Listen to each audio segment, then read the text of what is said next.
Still waiting on parts, I decided to have a go at an old favourite of mine. It's a 1959 D7 Bantam, although a lot of changes have been made to it. A lot of D10 parts have come in and found their way onto this bike over the years. The bike was restored about 15 years ago according to the owner, and he used it to take it around the shows at the time, where it's then sat up for a while. Obviously people have fiddled with it. The problem with laying these old bikes up is they do not like it. They were built to be used every day for work and shopping and things like that, and to leave them sitting for a while just doesn't suit them. The battery goes flat and the carburetor gets bunged up. So we start with this one by changing the points. Here you can see me soldering on the condenser eye, as it didn't come with one fitted. With the points fitted and adjusted, we move to the carburetor. Definitely flooded in its time, so off with the air filter and give the whole thing a good clean up.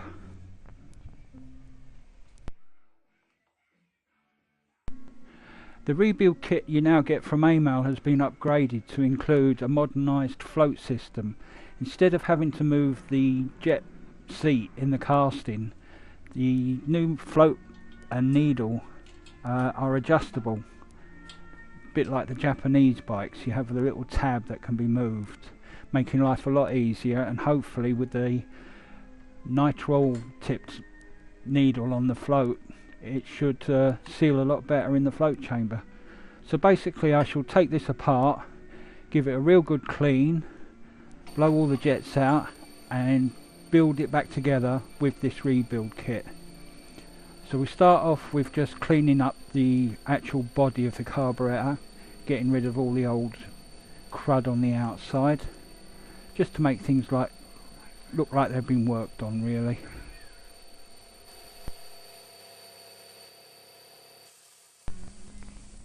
This is followed by blowing out the jets. Surprisingly, this carburetor looks quite clean. It's probably the last thing the previous mechanic had a go at. But I shall check it out anyway and just work through all the bits and pieces that could possibly be wrong with it. Here's the new kit with instructions and everything. A little bit more expensive than the old kits were, but I do believe it's worth it. The quality of the stuff is quite good.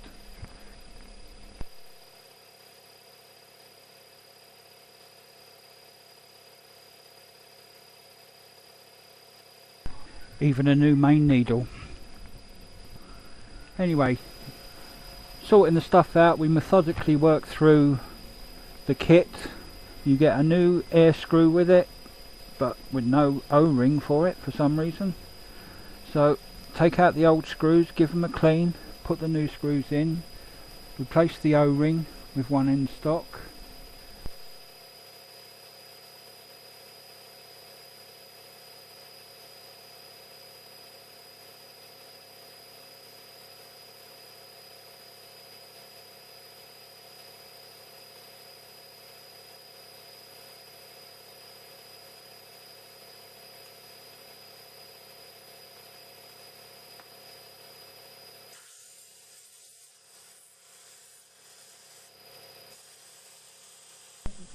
Here I'm lifting the carburetor up to my cheek to feel if any air is coming out of the pilot jet system.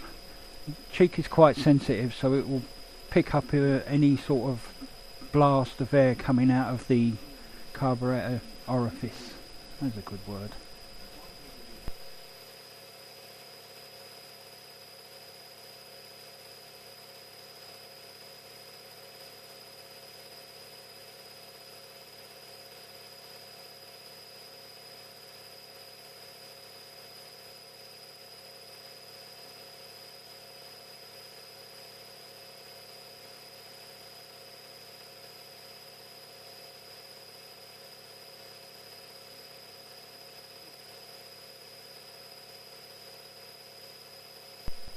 And lastly, the float.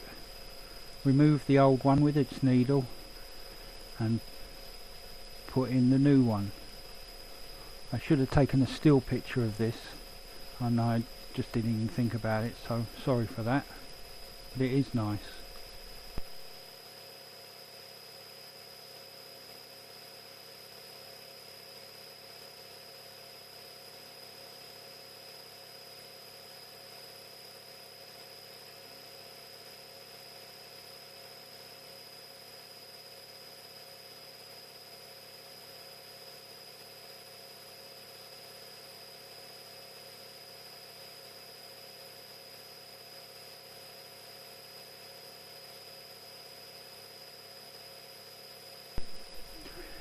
Here I'm checking the float level. The top of the float with just the slightest of pressure on the needle, and the top of the float should be parallel with the face of the float bowl.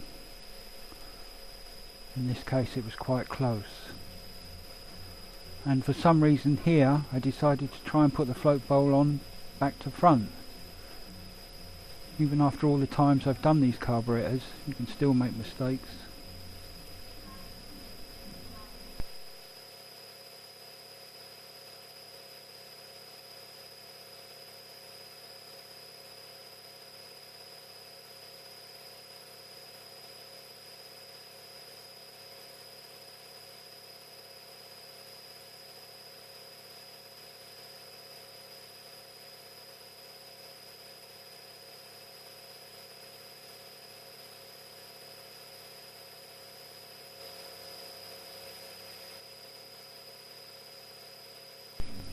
This just left the filter and the banjo at the bottom of the carburettor. Again, new parts were supplied in the kit. Rather comprehensive.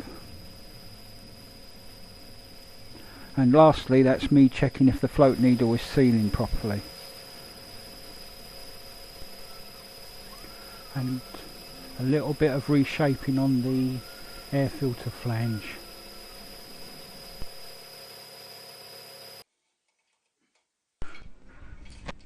Back to the bike, the carburettor flange was cleaned, all the old gasket material removed and ready to refit the refurbished carb.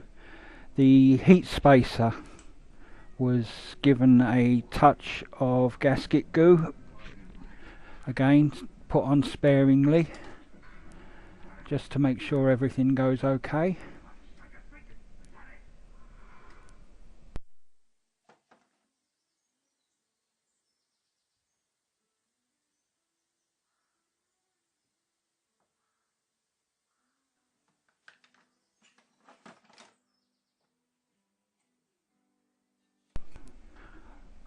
Followed by the carb itself.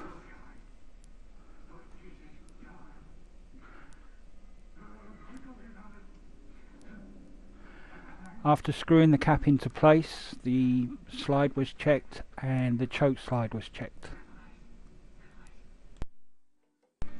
If you're wondering why I didn't change the needle, I wasn't really sure.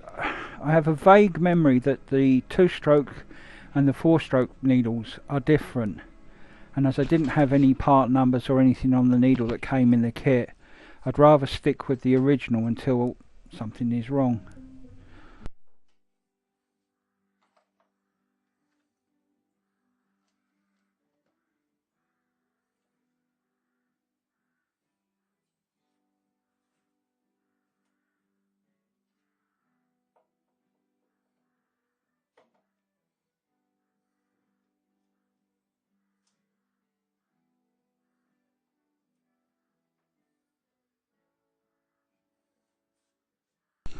At least this time I remembered not to push the carburettor all the way home until I got the nuts started.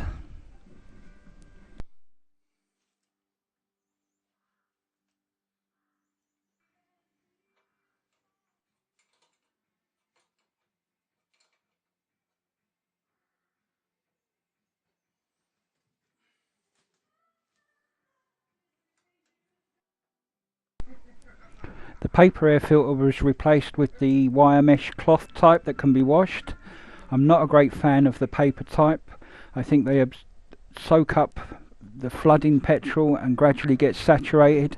The petrol evaporates and you're left with an oil clogged filter.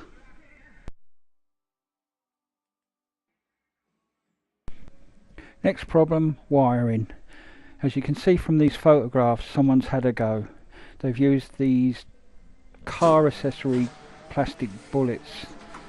I don't know if they'd be better than the Lucas type, but I shall be swapping them out for the Japanese style. Hopefully this will lessen the chances of corrosion in the joints.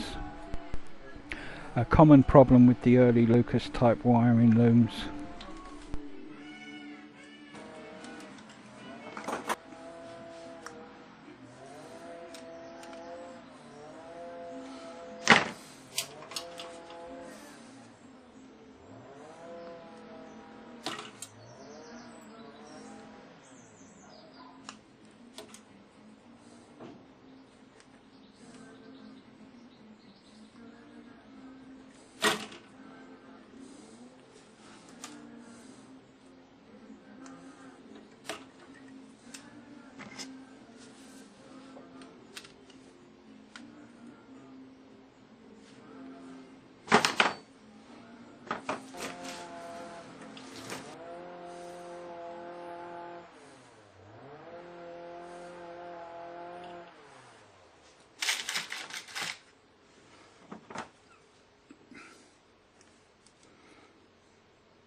As I'm working through it, it's become very evident that the wiring has been fiddled with.